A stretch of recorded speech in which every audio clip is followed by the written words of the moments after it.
Hello, I'm Wayne from Talk Cars. Let's talk about handling of cars. One of the most significant things you can do to a car is improve its handling. Even if you've got a small car that's not very powerful, there's a lot you can do to increase its cornering and the way it handles. So the first thing we would always say is try and reduce the weight of the car. In your boot or trunk, depending on which part of the world you're from, don't store junk. Maybe even take out the spare wheel and anything that's adding weight to the car. If you can save weight, you gain power effectively, your car will accelerate more quickly and it will certainly improve the handling. So whatever you can do to reduce the weight, please do so. We see people going to the extremes of adding perspex windows, fiberglass panels, and even carbon fiber panels and carbon fiber bonnets. They can all offer significant weight reductions. So once you've reduced the weight, it's time to think about the actual suspension. Now, the generally accepted urban myth is that the car needs to be as low as possible on really hard suspension. Now, that might work on an F1 car on a racetrack, but on a road car, you're dealing with potholes, undulations, and all sorts of imperfections in the road surface. So if your car is really low on really hard springs, it's going to bounce.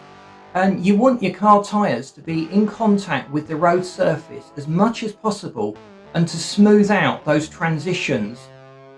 I saw someone driving along in a very small car that had lowered suspension on really tough springs, and it was bouncing and skipping all over the road. Think carefully about the car and its setup from the factory. They're not too bad. Usually about 20-30 millimeters is all you need to drop to improve it, to lower that center of gravity. If you can get coilovers or adjustable suspension, it means that you've got more flexibility. You can adjust the ride height and the suspension spring rates to suit your driving style and to suit your personal car. It makes a lot more sense to have something you can change and tweak and tune rather than just guess on a factory setup and put that on your car and hope it works. You might pay a little bit more for these adjustable suspension systems, but they really are worth the investment and they make a big difference. Now think as well about the geometry of the suspension. As the car turns, the weight will transition to one side of the car. In extreme cases, you may even lift up a wheel, effectively reducing your contact patch by a third. So you want to keep all four tyres on the road, you want to eliminate body roll, you want the suspension to line up with the road surface to maximise your grip by optimising the contact patch. So there's lots of different settings and we're not going to go too nerdy in this video, we're just going to talk about the basic principles of setting your suspension up. So the first setting is the toe. So if you stood up and looked down at your toes, if you angled your feet inwards, that would be toe in, and if you angled your feet outwards like Charlie Chaplin, that would be toe out. Now that has quite a dramatic effect on a car's handling. So if you go for toe in, you get a lot more straight line stability. If you put toe out or bias it more outwards than it is inwards, you'll improve the cornering of the car.